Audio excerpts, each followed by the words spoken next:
Good afternoon, everyone. My name is Swayze Johnson, and I am a graduating senior here at Kennesaw State University. Today, I'm going to be talking about produce logistics. Why are produce logistics necessary? We need produce logistics due to climate restrictions, such as certain produce not being able to be grown in certain areas. There are also seasonal restrictions which keep us from having a lot of our produce during the winter months.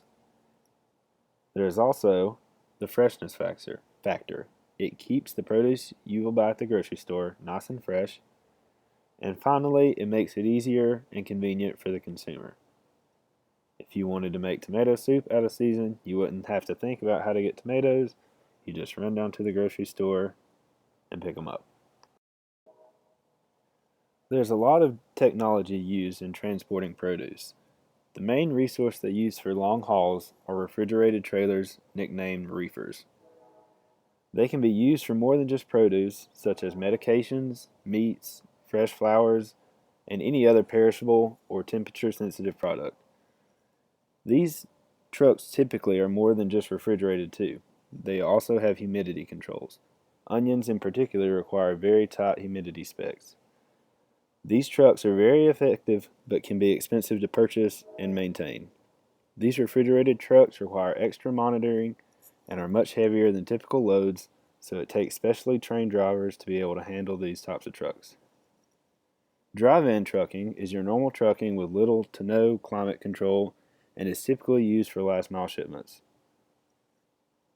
Of course, the liability is placed on the logistics service because they're the ones who have to monitor and adjust everything as needed. Railroad transportation. Railroads are less bumpy than driving on highways, so it can be very effective when you have extra sensitive cargo. Railroads handle larger loads than trucking. In fact, I remember reading about one warehouse in particular which was able to load up to 19 rail cars at once. Rail cars and railroad usage has predictable delivery times, which lowers the risk of produce staying in the trailer too long.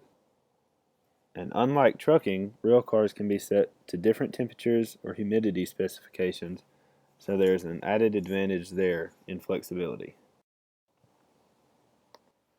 Cargo ships. Obviously, cargo ships are the largest scale way to ship things, so there is a price saving from economies of scale.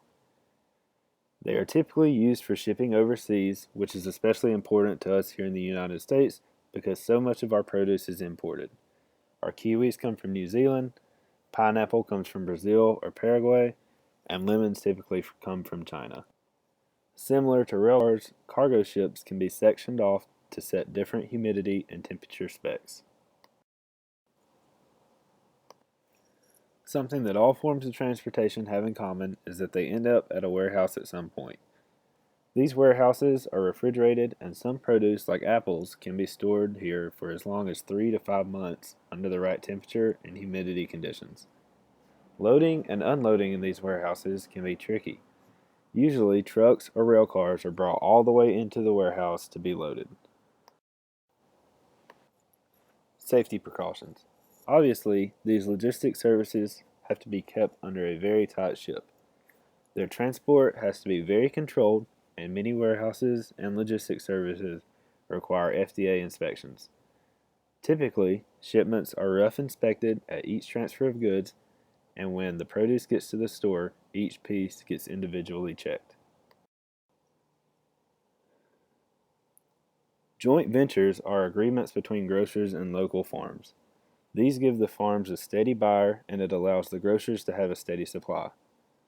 There is a market for local goods, so people can now know exactly where their produce is coming from. It is good for the grocers because they can upcharge, and it is good for the local farmers because they get additional advertising. Farming co-ops are a way for several farms to pool their goods together and supply the big box stores that have more demand. There are specialized companies like Red Tomato that serve as a liaison to several local farmers, and they deliver to. So should we farm local or import? Local farming supports your community and is typically focused on farmers markets and mom and pop grocers. Local farming has a reputation for being sustainable. Importing is the go-to choice for larger grocers. It's cheaper, and oftentimes local farmers cannot keep up with the demand that the big box stores require. With imports, you get the increased chance of big agriculture practices such as pesticides or. There are many new things that are on the cutting edge of this industry. Traceability is taking more of a focus because consumers want to know exactly where their produce is coming from.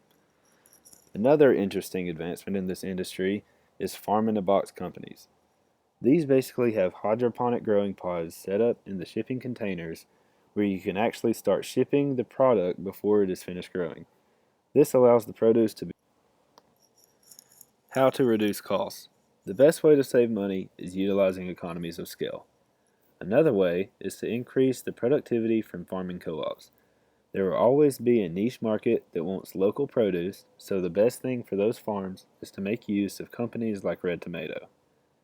There are also many farming subsidies that growers in the United States can make use of from their government. Again, my name is Swayze Johnson, and thanks for listening today.